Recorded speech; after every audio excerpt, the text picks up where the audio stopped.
Naagaw ng isang Ukrainian sniper ang hawak na titulo ng isang Canadian Special Forces bilang longest sniper kills matapos tamaan ng Ukrainian sniper ang target nito sa layong 4 na kilometro at ang nakakamangha pa dito sa isang putok ay 2 sundalong Ruso ang pinatumba nito. Alamin na buong detalye mamaya. Habang 23 Pilipinong mangingisda naman ang hinabol, pinaputukan at hinuli ng Indonesian Navy dahil sa illegal umano itong pumasok sa kanilang exclusive economic zone. Kaya't para malaman ang buong detalye ay tumutok at makinig na mabuti.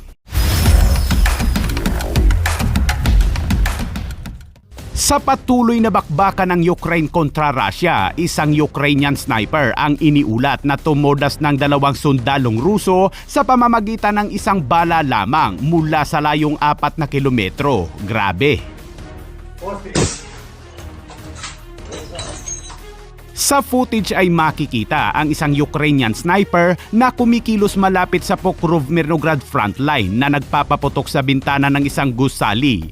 Kitang napakalayo ng target nito at base sa report ay nasa 4,000 meters o 4 na kilometro ang layo nito mula sa target. Hindi pinangalanan ng Ukraine ang sniper pero sa pahayag ay isa umano siyang miyembro ng sniper unit na tinatawag ng Ukraine na Privid o sa Ingles naman ay Ghost. 2 sundalong Ruso ang tinamaan nito sa isang bala lamang pero ilang beses umano niya itong pinutukan bago nito masapol ang target gamit ang kanyang 14.5mm Snipex Alligator rifle.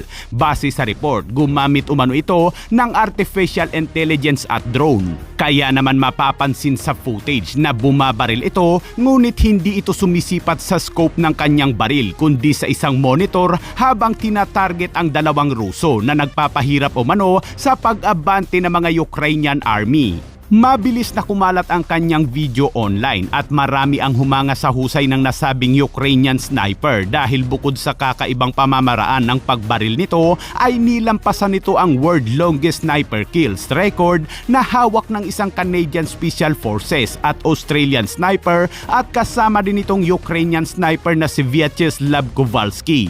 Grabe, nakakabili mga kabayan dahil madalas ay sa mga pelikula lang natin napapanood ang ganitong mga pangyayari. Грязное время.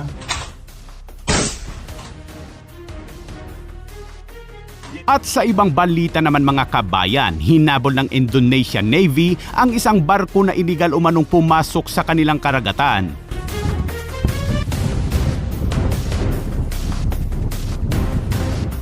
Makikita at maririnig na nagpaputok pa ang Indonesian Navy. At nang maabutan nito ang fishing vessels, abay makikita sa gilid na bahagi ng barko ang pangalang General Santos City, Philippines. 32 Pilipinong mangingisda pala ang sakay ng barko at kaagad silang hinuli.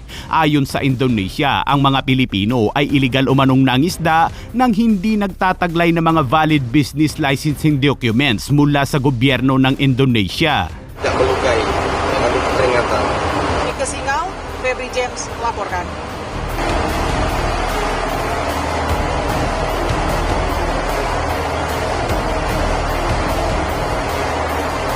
Ayon sa legal na proseso, ang 32 mga Pilipinong mangingisda ay isa sa ilalim umano sa investigasyon at haharapin ng kaso.